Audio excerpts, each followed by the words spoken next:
ઉના વિસ્તારમાં લોન કરી દઉં તેવા બાને છેતરપિંડી કરતા ઉના પોલીસ સ્ટેશનમાં બીયુકો સામે ફરિયાદ નોંધી છે। પ્રાપ્ત માહિતી અનુસાર ઉના પોલીસ સ્ટેશનમાં યુવકે ફરિયાદ નોંધાતા જણાવ્યું છે કે મારા ડોક્યુમેન્ટ લઈ અને જુદી જુદી એપ્લિકેશનોમાંથી પૈસા ઉપાડતા તે યુવકે આજે ઉના પોલીસ સ્ટેશનમાં બે યુવકો સામે દર્શનભાઈ મણિલાલ ચાંદુરા ઉંમર 19 રહે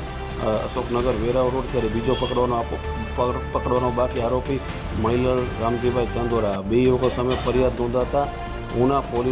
પોલીસે કાર્યવાહી હાથ ધરી છે।